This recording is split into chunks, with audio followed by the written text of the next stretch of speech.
Hello everyone. आज से हम लोग इंडियन इकोनॉमी का जो पोर्शन है करंट अफेयर्स वाला नवंबर का वो देखेंगे। जैसा कि आप लोग को पता होगा कि हमारा अभी जो ये सीरीज़ चल रहा है एज ऑफ नाउ ये प्रीलिम्स ओरिएंटेड है। तो हम लोग ज़्यादा से ज़्यादा अभी जो कवर करेंगे करंट अफेयर्स वो प्रीलिम्स ओरिएंटेड रहेगा। हालांकि मैं विजन आईएएस का मैगजीन का रेफरेंस ले रहा हूँ आप लोग को पढ़ाने के लिए, बट इसके अलावा भी बहुत सारा नया नया चीज़ आपको यहाँ से सीखने को मिलेगा।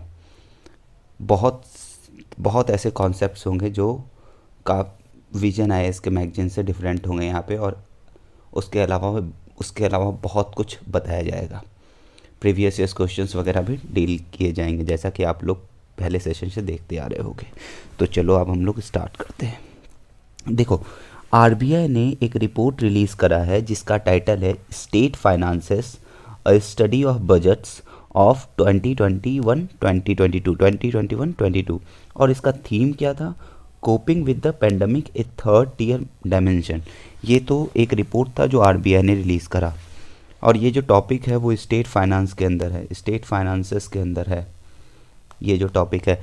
लेकिन क्वेश्चंस यहाँ से संभावना है क्वेश्चन पूछने का, बट इससे इन्फ्लुएंस होकर यूपीएससी क्वेश्चन पूछेगा और पूछ सकता है। ठीक है, तो कैसे पूछेगा और कहाँ कहाँ से पूछ सकता है वो अब हम लोग देखते हैं। स्टेट फाइनेंस को देखने से पहले हमें ज़रूरी है बजट समझना, बजट के कंपोनेंट्स को समझना। यहाँ पे हम लोग रेफरेंस ले रहे हैं यूनियन बजट का। देखो, बजट का बेसिकली दो कंपोनेंट होता है, एक रिवेन्यू कंपोनेंट होता है और एक कैपिटल कंपोनेंट होता है। ये रिवेन्यू कंपोनेंट जो हो गया उसमें भी दो आएगा, एक रिवेन्यू एक्सपेंडिचर आएगा, रिवेन्यू रिसिप्ट्स आएंगे, और कैपिटल बजट में भी कैपिटल एक्सपेंडिचर आएगा और कैपिटल रिसिप्ट आएगा। यहाँ पे आप लोग रिवेन्यू कंपोनेंट और कैपिटल कंपोनेंट को अच्छे से समझना, क्योंकि ऐसा होता है कि बहुत टाइम हो जाता है प्रिपरेशन करते करते, तब भी रिवेन्यू और कैपिटल में थोड़ा सा इश्यूज़ रहता है। हम आप लोग को थोड़े से डिटेल में अच्छे से समझाने का कोशिश करेंगे। ठीक है, चलो रिवेन्यू बजट, रिवेन्यू कंपोनेंट क्या होता है? आप लोग कुछ कुछ पॉइंट्स है, ऑल्दो जो अभी हम यूज़ करेंगे समझाने में, हो सकता है वो कभी कभी सही और हो सकता है वो एक्सेप्शनल केसेस में गलत भी हो सकता है, बट अभी जनरली आप लोग को समझाने के लिए ये सब चीज़ मैं यूज़ कर रहा हूँ। जो चीज़ भी रिकरिंग होगा, रिकरिंग मतलब क्या? बार बार होना। ये चीज़ एक याद रखना, रिकरिंग वर्ड यूज़ करेंगे अभी हम, और स्पेलिंग देख लेना है रिकरिंग का जो भी है। रिकरिंग अगर रिकरिंग कंपोनेंट है, जैसे मान लो आप गवर्नमेंट ऑफ इंडिया हो, मान लो आप गवर्नमेंट ऑफ इंडिया हो। अभी ये पूरा जो समझाया जाएगा ये आपको गवर्नमेंट ऑफ इंडिया मान के समझाया जाएगा। आप गवर्नमेंट ऑफ इंडिया हो, आपने आपने वर्ल्ड बैंक से नहीं, आप गवर्नमेंट ऑफ इंडिया मान लो अभी एज ऑफ नाउ, आप गवर्नमेंट ऑफ इंडिया हो, आपने स्टाफ रखा हुआ है, आपने अलग अलग स्टाफ रखा हुआ है। फॉर एग्जांपल आपने टीचर रखे हुए हैं, आपने डिफेंस स्टाफ रखा हुआ है, सब कुछ रखा हुआ, तो आप उनको सैलरी देते हो, आप उनको सैलरी देते हो, सैलरी देते हो। तो ये जो सैलरी देते हो ये क्या एक बार ही देते हो या बार बार देते हो? हर एक मंथ में देते हो। ये आपका रेकरिंग नेचर है, मतलब इसको बार बार देते हो आप। और यहाँ पे एक चीज़ याद रखना, रिवेन्यू बता रहे हैं अभी, रिवेन्यू में एक चीज़ याद रखना, रेकरिंग नेचर तो होगा ही होगा, और इसके साथ साथ एक चीज़ याद रखना कि आपके पास से वो चला गया, अब आपके पास वो वापस नहीं आएगा। गौर से सुनना जो हम बताएं अभी, आपके पास से वो पैसा चला गया है, अब आपके पास वापस से वो पैसा नहीं आएगा। रिवेन्यू, अब ये मत बोलना कि इनडायरेक्ट वे में तो टैक्स ले रहे हैं वो ले रहे हैं, वैसे नहीं। डायरेक्टली अगर आपने 100 रुपये दिया तो आप वापस से वो रुपए दे के आप मांगोगे नहीं रिवेन्यू में। सैलरी अगर स्टाफ आप गवर्नमेंट ऑफ इंडिया हो और आप पैसा देते हो आगे वाले को, तो आप वापस नहीं बोलते हो क्या कि मेरा जो मैंने आपको सैलरी दिया था वो 10 साल के बाद आप मुझे लौटा देना, ऐसा नहीं करते हो। तो जो चीज़ आपका खर्च हो गया, डे टू डे चीज़ में हो गया या किसी भी जगह पे चीज़ खर्च हो रहा है, तो ये आपका रिवेन्यू पार्ट में आएगा। किस में आएगा? रिवेन्यू वाले पार्ट में आएगा। तो रिकरिंग नेचर का जो होगा वो भी रिवेन्यू में आया, और जो आपके हाथ से चले गया वो भी रिवेन्यू में आया। समझ में आया रेवेन्यू का कंपोनेंट। चलो एक्सपेंडिचर। अब एक्सपेंडिचर और रिसिप्ट देखो, जो अभी मैंने बताया सैलरी आपने स्टाफ को दिया, ये आपका खर्चा हो रहा है ना, ये एक तरह का रिवेन्यू कंपोनेंट है लेकिन ये खर्चा हो रहा है, तो ये क्या हो जाएगा, रिवेन्यू एक्सपेंडिचर होगा आपका। लेकिन कहीं कहीं से कुछ कुछ चीज़ ऐसा भी होगा जो आपके पास पैसा आ रहा है और आपको वापस से देना नहीं है। जैसे सैलरी में क्या था, रिवेन्यू कंपोनेंट था, रिकरिंग था, और आप किसी को पैसा दिए हो तो वो वापस से आपको पैसा नहीं देगा। वैसे ही अगर कोई टैक्स पेयर है, मान लो आपको किसी ने टैक्स दिया, तो आप उसको पैसा लौटाते हो क्या, नहीं लौटाते हो, टैक्स का पैसा आप नहीं लौटाते हो। हाँ, आप दूसरी जगह पे खर्चा करते हो, अलग अलग जगह पे खर्चा करते हो, तो टैक्स का पैसा आप नहीं लौटाते हो, तो क्या है, ये आपके लिए रिवेन्यू रिसिप्ट्स हो जाएगा। तो रिवेन्यू एक्सपेंडिचर क्या हुआ आपके लिए, अगर आप गवर्नमेंट ऑफ इंडिया हो तो आप जो पैसा खर्चा कर रहे हो और वो रेकरिंग नेचर का है और वो वापस आने का संभावना नहीं है, रिवेन्यू एक्सपेंडिचर। रिवेन्यू रिसिप्ट्स क्या हो गया, वैसा रिसिप्ट्स है ना, वैसा रिसिप्ट्स जो आपके पास पैसा आ रहा है, आप उसको फिर वापस से दोगे नहीं, आप अपने हिसाब से खर्चा कर सकते हो उसको, आपके पास फ्रीडम है वो खर्चा करने का, और रेकरिंग नेचर का हो, टैक्स बार बार आते रहेगा आपको, तो ये भी आपका रिवेन्यू रिसिप्ट हो जाएगा। आप देखो रिवेन्यू एक्सपेंडिचर में नॉर्मल फंक्शनिंग में जैसे सैलरी हो गया, सब्सिडी हो गया, इसके लिए सरकार आपसे पैसा, सरकार जो पैसा खर्चा करती है वो आपसे लेती नहीं है। इंटरेस्ट पेमेंट, ये वाला इंटरेस्ट पेमेंट वाला चीज़ स्टार मार्क करो, मैं अभी एक स्टोरी बताऊँ, एक कॉन्सेप्ट बताऊँगा, उसके तहत समझ में आएगा। ग्रांट्स क्या हो गया, आपने मान लो आप गवर्नमेंट ऑफ इंडिया हो, आपने स्टेट को बोला कि भाई तुम लो, तुमको कोविड सिचुएशन है, तुम 50 करोड़ रुपए ले लो दान में, ग्रांट ले लो, तुमको वापस से पैसा नहीं देना है, ये किसी तरह का लोन नहीं है, तुम पैसा में ये तुम्हारा है, तो ये क्या हो गया आपके लिए, ग्रांट है, आपने उसको ग्रांट दे दिया, आप उससे मांगोगे तो नहीं ना, तो ये मांगोगे पैसा नहीं तो क्या हो गया, रिवेन्यू एक्सपेंडिचर। इसी तरह से मान लो गवर्नमेंट ऑफ इंडिया ने, नेपाल में फ्लड आया मान लो, और नेपाल को 200 करोड़ रुपए दिया गया और कहा गया कि ये ग्रांट है, दो चीज़ दिया जा सकता है, तो लोन दिया जाता है तो ग्रांट दिया जाता है, हम अभी ग्रांट का बात करें, अगर ग्रांट दिया गया तो ये क्या होगा, रिवेन्यू एक्सपेंडिचर। अब रिवेन्यू रिसिप्ट्स में देख लो, जैसे टैक्स रिवेन्यू हो गया, मैंने बताया पहले ही कि अगर जीएसटी है, अगर कोई आपको जीएसटी दे रहा है तो वापस आप उसको पैसा नहीं लौटाओगे, revenue receipts. Non tax revenue जैसे कि डिविडेंड क्या होता है, या मान लो कुछ भी, मान लो आपने किसी कंपनी में, गवर्नमेंट ऑफ इंडिया हो आप, और आपने किसी कंपनी में 500 करोड़ रुपए का इन्वेस्टमेंट करा है, तो हो सकता है वो कंपनी प्रॉफिट कमाए, और प्रॉफिट कमाने के बाद आपको भी शेयर मिलेगा उसका, वो डिविडेंड कहलाता है। तो वो जो डिविडेंड देती है कंपनी, वो आपके पास रेकरिंग नेचर का होता है। अगर आपने 50% शेयर खरीदा है तो टाइम टू टाइम डिविडेंड आते रहेगा, और वो डिविडेंड जो आ गया और आपको वो चीज़ पैसा वापस नहीं लौटाना है, आपको पैसा नहीं लौटाना है कि आपने प्रॉफिट इतना कमा कर दिया फिर से बाद में आपको नहीं लौटाना है, जो आपका डिविडेंड आ गया सो आ गया, प्रॉफिट डिविडेंड ये सब चीज़ आपका नॉन टैक्स रिवेन्यू है। ठीक है, समझ में आया रिवेन्यू रिसिप्ट्स, बिल्कुल बहुत अच्छे से। चलो अब आ जाओ कैपिटल एक्सपेंडिचर। कैपिटल कंपोनेंट मतलब मान लो कि एसेट और लायबिलिटी क्रिएट करना, बहुत जगह सुनते होगे, समझ में नहीं आता है क्या एसेट और लायबिलिटी क्या होता है, अगर नहीं समझ में आता है तो अभी समझ लो, समझ में आ जाएगा। मान लो आपने किसी से उधार लिया 50,000 रुपये, आपने किसी से उधार लिया 50,000 रुपये, वापस से आप इसको चुकाओगे, आपने क्या लिया है, उधार लिया है, आपने उससे लोन लिया है, उधार लिया है 50,000 रुपये, तो वापस से आप उसको चुकाओगे, तो ये जो वापस से चुकाने वाला आपका जो जिम्मेदारी है ये लायबिलिटी कहलाता है। ये क्या कहलाता है, लायबिलिटी कहलाता है। एसेट क्या होता है, मान लो आप किसी को 50,000 रुपये उधार दिए, मान लो किसी को आपने 50,000 उधार दिए, तो इन फ्यूचर आप एक्सपेक्ट कर रहे हो कि ये 50,000 रुपये आपको वापस दे, तो ये आपका एसेट कहलाएगा, ये आपका एसेट कहलाएगा। ठीक है, और क्या एसेट कहला सकता है, मान लो आप गवर्नमेंट ऑफ इंडिया हो भी, आप मान लो कि आपने रेलवेज़ में, ट्रांसपोर्ट में पैसा इन्वेस्ट करा, पैसा 500 करोड़ रुपए दे दिया कि इसका डेवलपमेंट करो, इंफ्रास्ट्रक्चर डेवलपमेंट करो, लेकिन आपने जो ये किया ये इन फ्यूचर आपको कहीं ना कहीं से प्रॉफिट देगा, तो तो ये आपके लिए क्या होगा, आपका एक एसेट क्रिएट हुआ है। आप घर बनवाते हो तो वो आपका एक एसेट क्रिएट हुआ है। समझ में आया एसेट और लायबिलिटी के बीच में डिफरेंस? बहुत बढ़िया। चलो अब समझ आ ही गया तो एक बार हंस दो ना। चलो ठीक है, आगे चलो। अब आता है आपका कैपिटल एक्सपेंडिचर वाला कंपोनेंट। कैपिटल एक्सपेंडिचर क्या होगा, जब आपने पैसा खर्चा करा, जब आपने पैसा एक्सपेंडिचर में डाला, आपने पैसा खर्चा किया।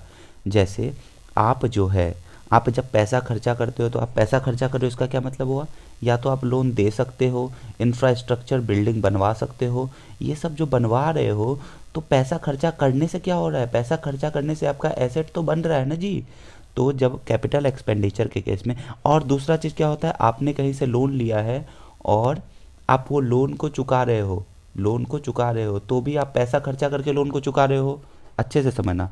तो मतलब क्या हुआ कि जब आप कैपिटल एक्सपेंडिचर करते हो, जब आप कैपिटल एक्सपेंडिचर करो जैसे रेलवेज़ में एक्सपेंड किया, तो यहाँ पे आपका एसेट क्रिएट होगा, एसेट क्रिएट होगा। पैसा खर्चा कर रहे हो तो एसेट क्रिएट होगा। आप एक्सपेंडिचर कर रहे हो तो आप एक्सपेंडिचर किस पे कर रहे हो, एसेट क्रिएट करने के लिए कर रहे हो। और दूसरा, पैसा खर्चा करने से क्या होगा, आपकी लायबिलिटी कमेगी। आपने 50,000 रुपये लोन लिया था, आपने पैसा इसको दे दिया, एक्सपेंडिचर कर दिया, वापस दे दिया इसको, आपकी लायबिलिटी कमी है।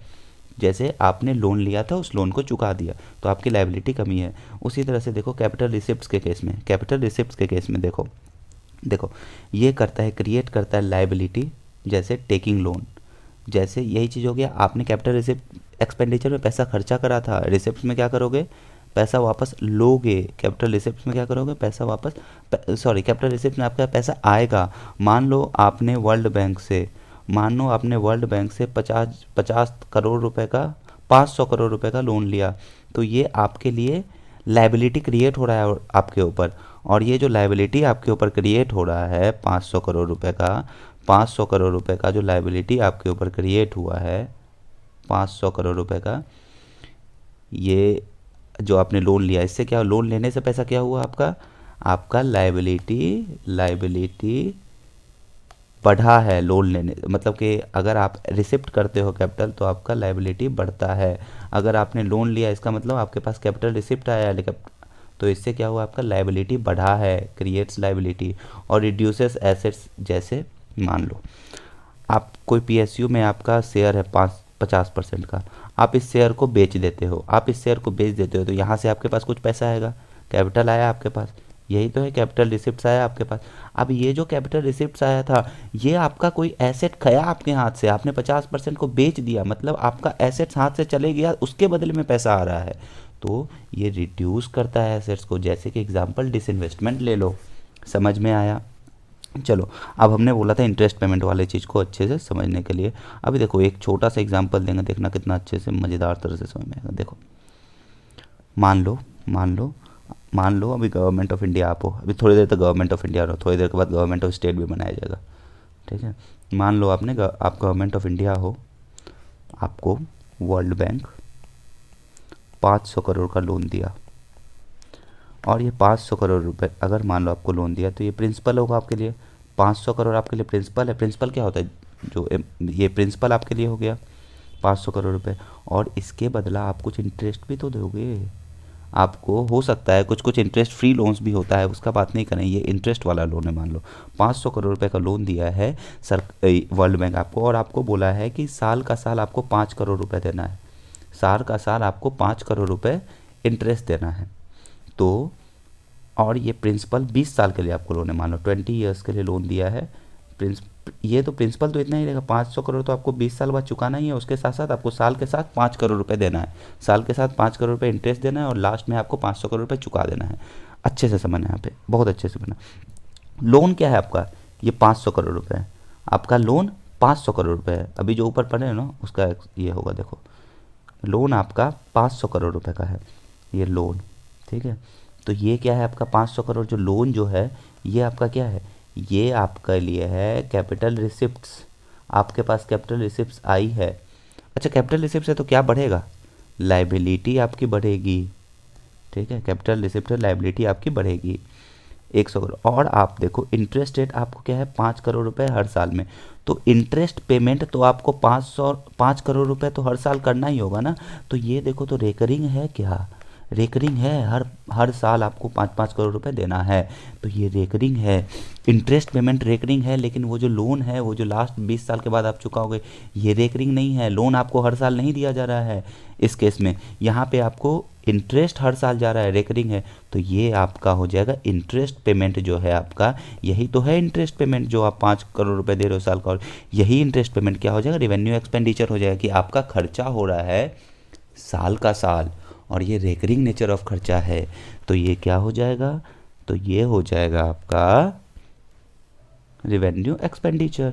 और ये वाला जो पैसा है ये आपका रिवेन्यू रिसिप्ट्स है। और मान लो 20 साल के बाद आप 500 करोड़ रुपए रिवेन्यू रिसिप्ट्स, ये वाला रिवेन्यू रिसिप्ट्स आपका ये था 500 करोड़ रुपए, ठीक है। यहाँ पे जो आपने पैसा लिया है वो रिवेन्यू नहीं था ये, सॉरी कैपिटल रिसिप्ट था, सॉरी ये 500 करोड़ तो कैपिटल रिसिप्ट था ना, यही मैंने लिखा था ना कि रिवेन्यू लिख दिया था मैंने कहीं,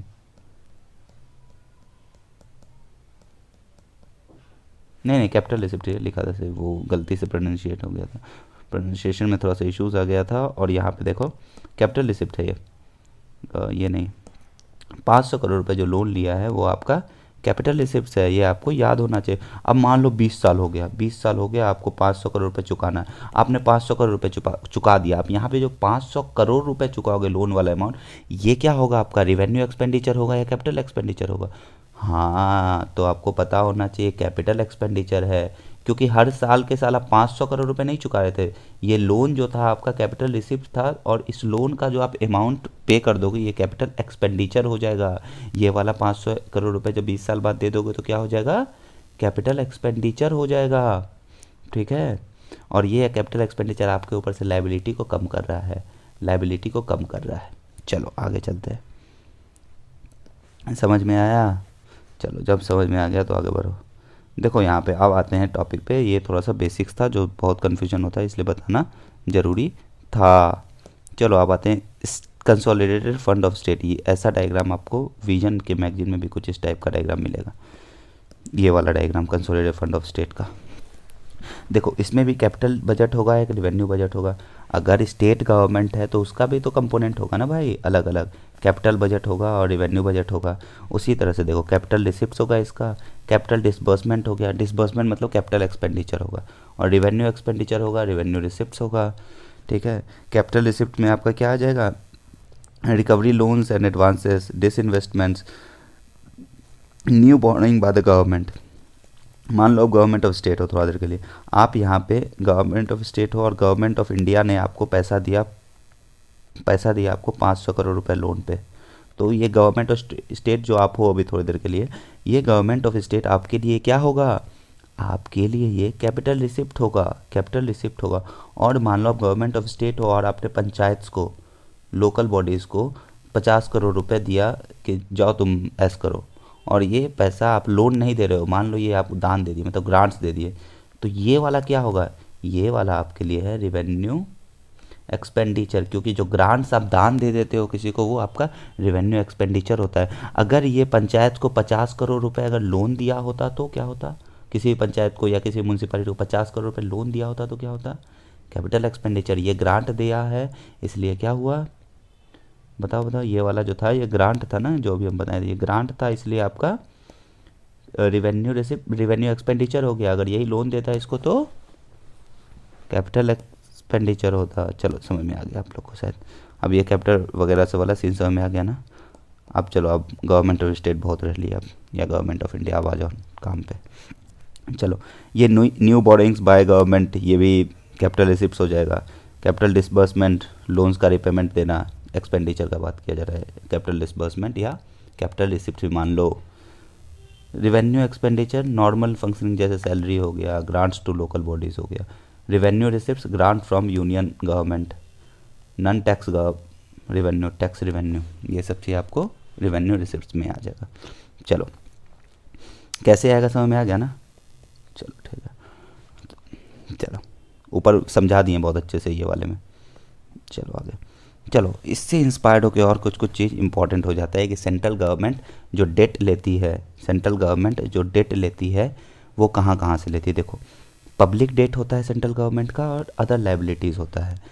ठीक है, पब्लिक डेट मतलब क्या हो गया, वैसा लाइबिलिटी, वैसा पैसा, वैसा लाइबिलिटी जो गवर्नमेंट के ऊपर बन रहा है, या वैसा उधार गवर्नमेंट जो ले रही है और जो against consolidated fund of India के ले रही है, कंसोलिडेटेड फंड ऑफ इंडिया के अगेंस्ट ले रही है, वो अमाउंट गवर्नमेंट डेट के रूप में, तो वो पब्लिक डेट कहलाएगा। ठीक है, पब्लिक डेट दो तरह का होता है, internal debt, external debt. Internal debt दो तरह का हो सकता है, मार्केटेबल, नॉन मार्केटेबल। देखो समझो, ट्रेजरी बिल्स का है चर्चा कर दिए हैं, लेकिन ट्रेजरी बिल्स हमें लगता है बहुत थोड़ा सा बड़ा टॉपिक हो जाएगा। आई होप आप लोग को पता होगा, ये करंट अफेयर्स का क्लासेस है, ऑल्दो हम बहुत सारा कॉन्सेप्ट्स कवर कर रहे हैं, बट ट्रेजरी बिल्स थोड़ा सा बड़ा हो जाएगा, बट चलो समझ लो बस। ट्रेजरी बिल्स एक तरह का मान लो कि बॉन्ड टाइप का है जो गवर्नमेंट ऑफ इंडिया इशू करती है, सिंपल। ठीक है, वो अलग अलग तरह का हो सकता है, मार्केटेबल भी हो सकता है, नॉन मार्केटेबल भी हो सकता है। मार्केटेबल मतलब कि अगर मान लो आपको ट्रेजरी बिल्स इशू की है तो आप इसको जाके मार्केट में भी बेच खरीद सकते हो। नॉन मार्केटेबल मतलब आपको दी है तो आप इसको मार्केटेबल नहीं कर सकते हो, नॉन मार्केटेबल है। यहाँ पे याद रखना, जब पढ़ोगे ट्रेजरी बिल्स तो एक दो चीज़ याद रखना, ट्रेजरी बिल्स जो है आपको सिर्फ और सिर्फ गवर्नमेंट ऑफ इंडिया इशू कर सकती है, स्टेट गवर्नमेंट नहीं करेगा, याद रखना इस चीज़ को। चलो, पब्लिक डेट क्या हुआ, liabilities against consolidated fund of India. Other liabilities क्या हो गया, लाइबिलिटीज़ इन पब्लिक अकाउंट, जैसे कि पीएफ। आपको पता होगा 3 तरह का अकाउंट है, एक है consolidated fund of India, government of India का। गवर्नमेंट ऑफ इंडिया का 3 तरह का अकाउंट है, consolidated fund of India, public account, और एक क्या होता है, contingency fund of India, contingency fund of India. ठीक है, कंटिजेंसी फंड ऑफ इंडिया बोल दिए हैं, ध्यान रखना।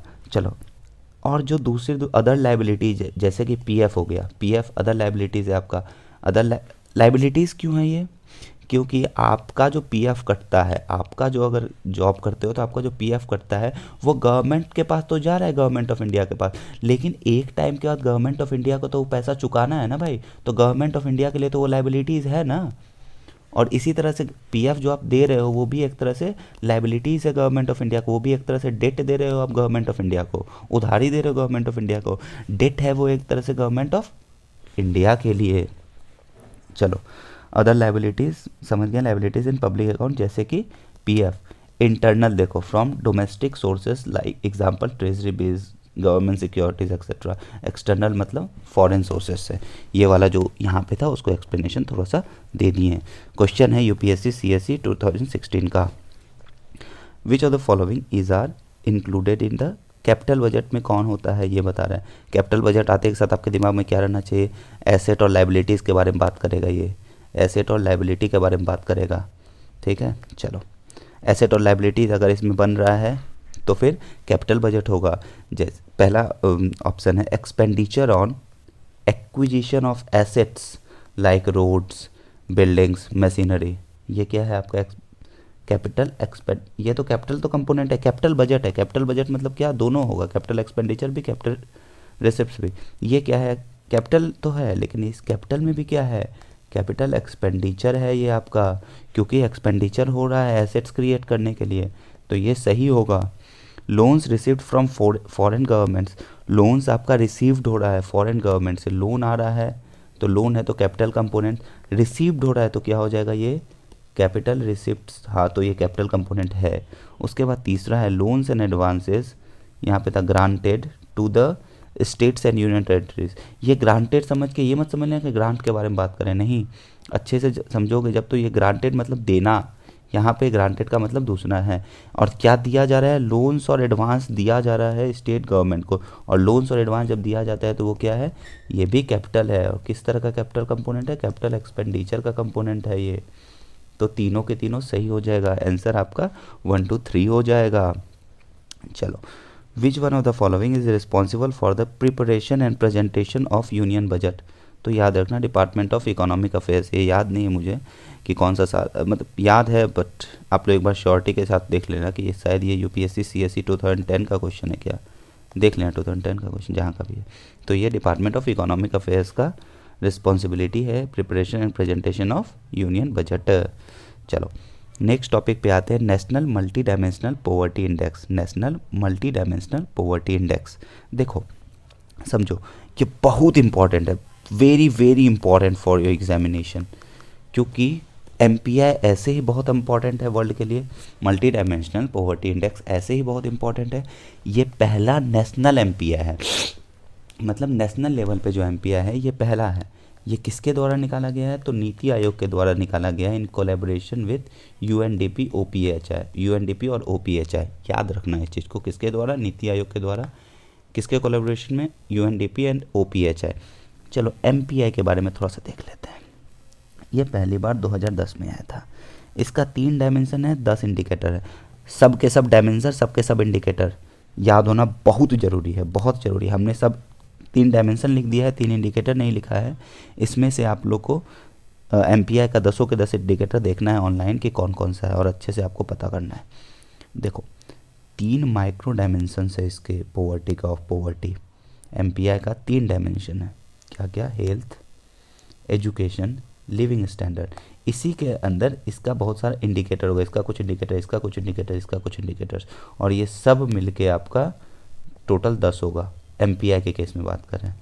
लेकिन आपको पता है एक चीज़, नीति आयोग ने जो ये एमपीआई वाला निकाला है ना, उसमें 12 इंडिकेटर्स है। डायमेंशंस 3 ही है, डायमेंशंस 3 ही है, लेकिन इंडिकेटर 12 है। अभी पता चल जाएगा। देखो एमपीआई बाय नीति आयोग, देखो इसने 2 एडिशनल इंडिकेटर को डाला है। 2 एडिशनल इंडिकेटर हो गया तो मतलब कितना इंडिकेटर होगा एमपीआई नीति आयोग का, एमपीआई में था 10 इंडिकेटर्स, तो इसमें 2 बढ़ा दिया तो 12 इंडिकेटर्स है नीति आयोग वाले में। 2 जो ऐड किया है वो कौन सा है, एंटीनेटल केयर और bank account under the dimensions health and standard of living. देखो एंटीनेटल केयर हेल्थ वाले डायमेंशन के अंदर रखे हैं इंडिकेटर को, और बैंक अकाउंट डाले हैं स्टैंडर्ड ऑफ लिविंग के अंदर।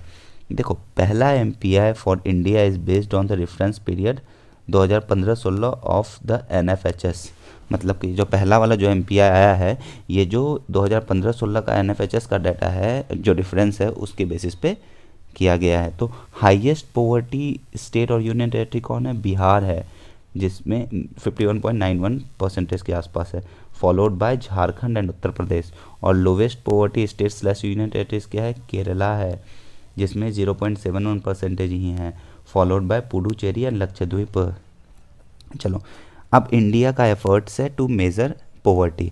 ये प्रीलिम्स पॉइंट ऑफ व्यू से भी बहुत इंपॉर्टेंट है, और यदि आप यूज़ करना चाहो तो इसको मेंस के लिए भी यूज़ कर सकते हो।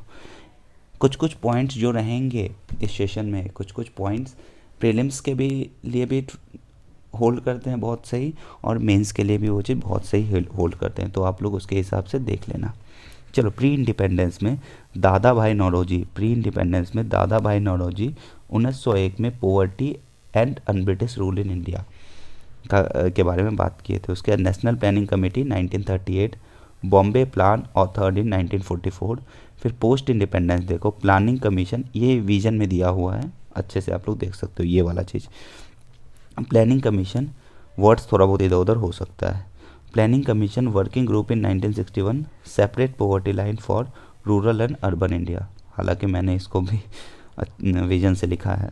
चलो ये वाला पोस्ट इंडिपेंडेंस और प्री इंडिपेंडेंस वाले को तब भी कुछ कुछ इधर उधर रह जाएगा तो चेक कर लेना, क्रॉस चेक कर लेना।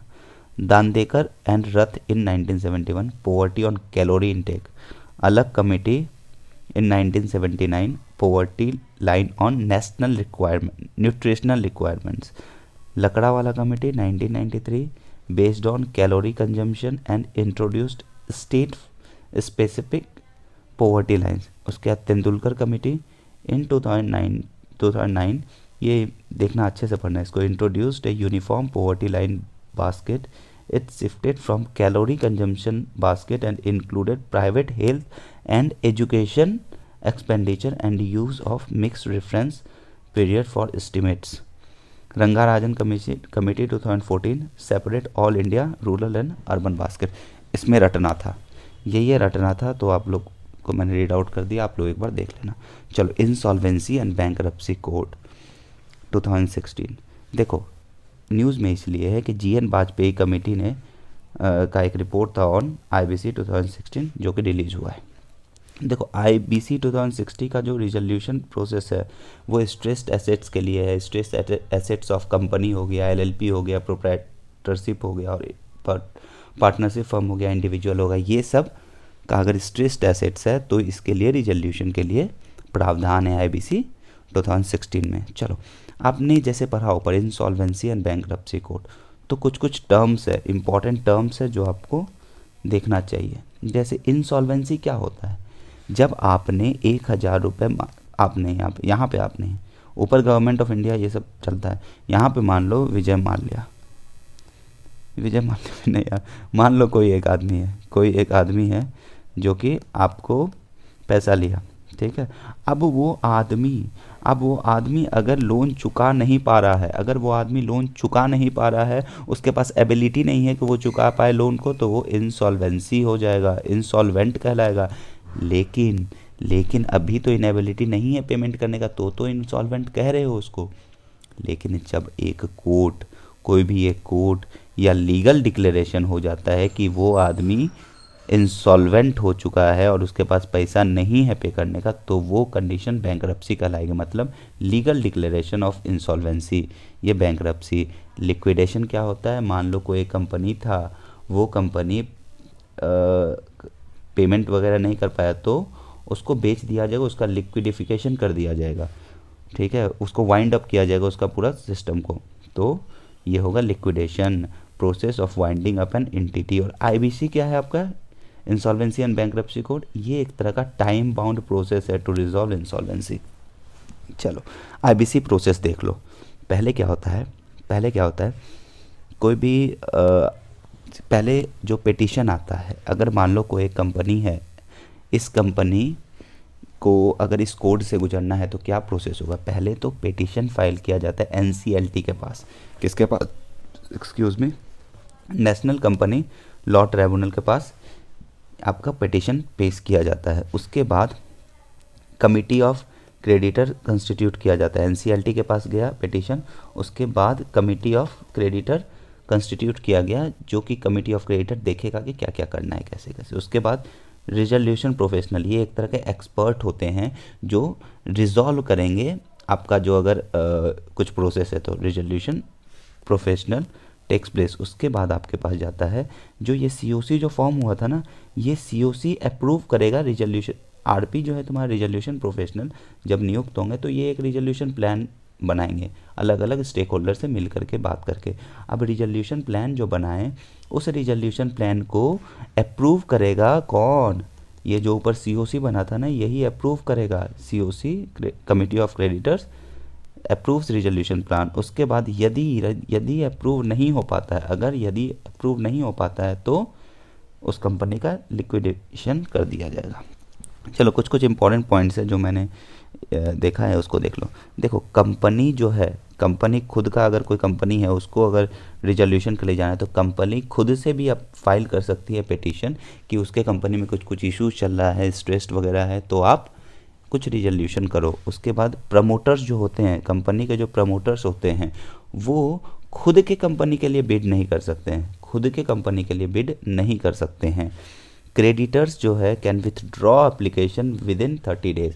अगर मान लो पिटीशन चले गया है तो, या एप्लीकेशन चले गया है तो 30 दिन के अंतर्गत वो एप्लीकेशन को वो वापस भी विड्रॉ कर सकते हैं। होम बायर्स जैसे होते हैं, home buyers are treated as financial creditors. अब जो है होम बायर्स को भी फाइनेंशियल क्रेडिटर की तरह ट्रीट किया जाएगा। देखो ये हो गया, अनलाइक होना चाहिए, अनलाइक यहाँ होना चाहिए,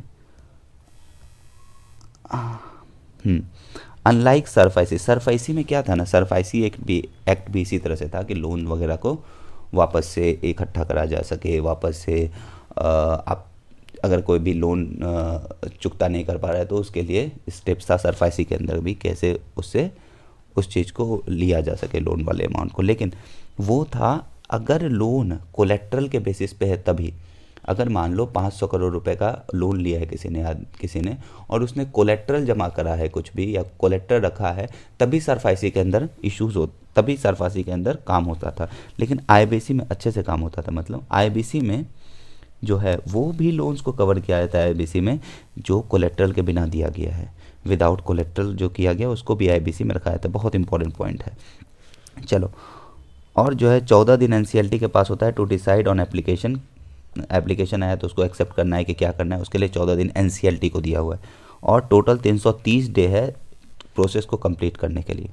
चलो, सरफाइसी और आईबीसी के बीच में थोड़ा सा डिफरेंस देख लो। ये सिर्फ और सिर्फ सिक्योर्ड फाइनेंशियल क्रेडिटर को से डील करता है, बल्कि आईबीसी जो है अनसिक्योर्ड और नॉन फाइनेंशियल क्रेडिटर जो होते हैं, सिक्योर्ड के साथ तो करेगा ही, लेकिन जो अनसिक्योर्ड और नॉन फाइनेंशियल क्रेडिटर्स हैं उसके साथ भी करता है। उसके बाद देखो यहाँ पे डीआरटी था, डेट रिकवरी ट्राइब्यूनल, इसका फुल फॉर्म है डेट रिकवरी ट्राइब्यूनल था, इंडिविजुअल्स और कंपनी दोनों के लिए। डीआरटी सरफाइसी के लिए डीआरटी होता है इंडिविजुअल और कंपनी दोनों के लिए, बट आईबीसी में DRT date recovery tribunal individual के लिए है, और NCLT national companies law tribunal ये है कंपनीज के लिए। कंपनी को अगर जाना है तो एनसीएलटी के थ्रू, इंडिविजुअल के जाना है तो डीआरटी के थ्रू। लेकिन इसमें क्या था, सरफाइसी में कंपनी हो चाहे इंडिविजुअल हो, आपको डीआरटी के थ्रू जाना होगा। चलो, ये एक तरह का प्रोसेस है। मान लो किसी कंपनी और एलएलपी को कुछ इशू हुआ, वो एनसीएलटी के पास गई, एनसीएलटी के पास गई, ये फुल फॉर्म लिखा हुआ नेशनल कंपनी लॉ ट्रिब्यूनल। अगर इससे संतुष्ट नहीं हुआ तो वो अपील कर सकती है नेशनल कंपनी एपीलेट ट्राइब्यूनल को, अगर उससे भी सेटिस्फाई नहीं हुआ तो सुप्रीम कोर्ट जा सकती है।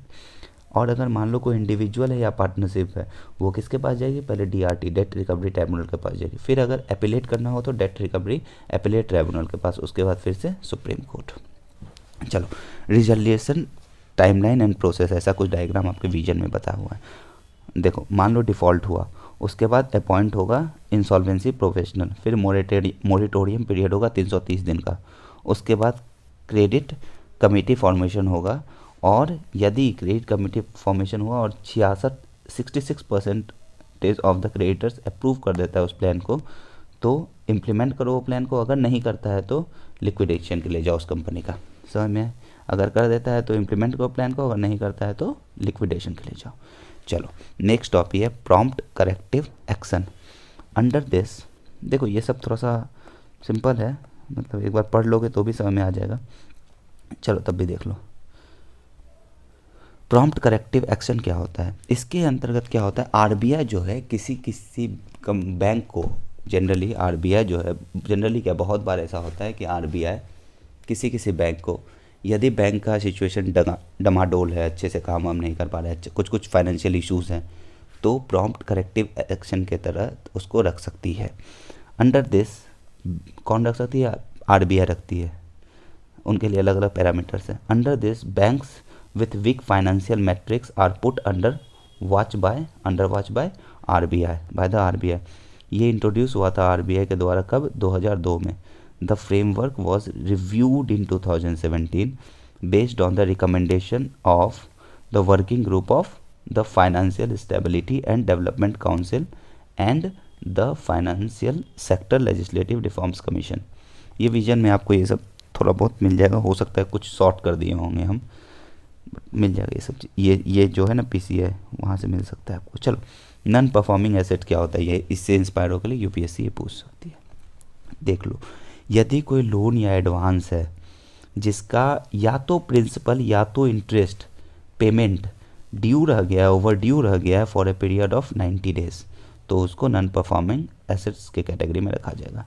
3 तरह के मान लो इसको कैटेगराइज किया गया है। सब स्टैंडर्ड एसेट्स यदि एनपीए है remain for a period less than और इक्वल टू 12 मंथ या 12 मंथ से कम अगर है तो वो सब स्टैंडर्ड एसेट्स है। डाउटफुल एसेट्स क्या होता है, अगर कोई एसेट्स जो कि रिमेन्ड इन सब स्टैंडर्ड कैटेगरी, अगर इस कैटेगरी में है for a period of 12 month, इस कैटेगरी में 12 मंथ तक के लिए है, तो फिर वो डाउटफुल एसेट्स। और लॉस एसेट्स तो आपको पता होगा, जिसको नहीं अब लॉस्ट के तरह एक तरह से ट्रीट किया जाता है कि अब वो नहीं आएगा, और आएगा भी तो बहुत ना के बराबर पैसा आएगा। चलो, इससे रिलेटेड कुछ टर्म्स है। कैपिटल एडिक्वेसी रेशियो क्या होता है, एसेट लिक्विडिटी, एसेट क्वालिटी क्या होता है, लिवरेज रेशियो क्या होता है, रिटर्न ऑन एसेट्स क्या होता है, ये सब पढ़ लेना, थोड़ा बहुत बताया था। कैपिटल एडिक्वेसी रेशियो में हो सकता है तुमको प्रॉब्लम हो। देखो, मान लो आपके पास कोई एक बैंक है, उसके पास मान लो 5,000 5 लाख करोड़ रुपए का ये है आपके पास एसेट्स है, तो कैपिटल एडिक्वेसी रेशियो वो होता है capital that a bank ought to hold as a percentage of its total. वैसा कैपिटल, उतना कैपिटल जो बैंक को होल्ड करना पड़ेगा as a percentage of total assets. मान लो कैपिटल एडिक्वेसी रेशियो 5 है, 5% के आसपास है, तो 5 अगर है कैपिटल एडिक्वेसी रेशियो, तो किसका, इसका परसेंटेज 5 लाख करोड़ का 5% बैंक के पास एज अ कैपिटल होना चाहिए। समझ में आया? तो ये कैपिटल एडिक्वेसी रेशियो इस तरह से। उसी तरह से एसेट क्वालिटी एक बार पढ़ लेना, विजन के मैगजीन समझ में आ जाएगा, नहीं आएगा तो पूछ लेना। लीवरेज रेशियो, लीवरेज रेशियो क्या होता है?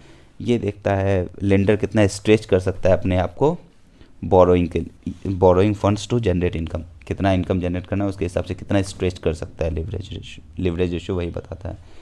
रिटर्न ऑन एसेट्स ये सब पढ़ लेना, ये सब अगर रीडिंग भी कर दोगे तो एक बार में समझ में आ जाना चाहिए, 1-2 बार में समझ में आ जाएगा।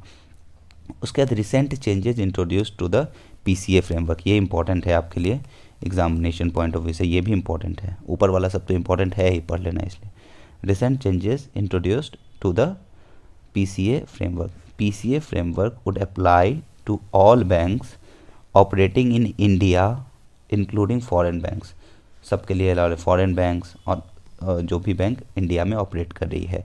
लेकिन payments banks, small finance banks, ये सबको रिमूव कर दिया गया था, have been removed from the list of lenders where PCA can be initiated. मतलब पेमेंट्स बैंक हो गए, स्मॉल फाइनेंस बैंक हो गए, यहाँ पे पीसीए को इनिशिएट नहीं किया जाएगा। कुछ पैरामीटर्स हैं पीसीए के लिए, ये कैपिटल एडिक्वेसी कैपिटल हो गया तो आपका, दूसरा एसेट क्वालिटी लिवरेज, ठीक है, ये सब है आपका पैरामीटर्स।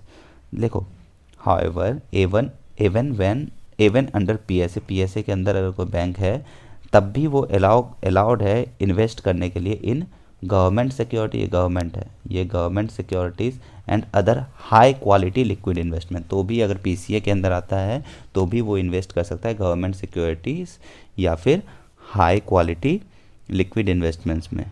आप देखो सस्टेनेबल बिजनेस प्रैक्टिसेस, ये मेंस में कहीं कहीं डाल सकते हो आप लोग, ये पढ़ लेना, इसमें कुछ लिखा नहीं हुआ, पहला जो दूसरा कुछ पॉइंट्स है ना स्टार्टिंग का वो देख लेना। फिक्की ने ऑर्गेनाइज किया है, FICCI organised an event on the role of business responsibility and sustainability report in driving climate actions in India at COP26 जो कि ग्लासगो में हुआ था। Indian version of sustainability performance on ESG disclosures or BRSR was introduced by SEBI in May 2021। जो current affairs रह गया है economy का उसको आने वाले समय में कवर करने का कोशिश किया जाएगा।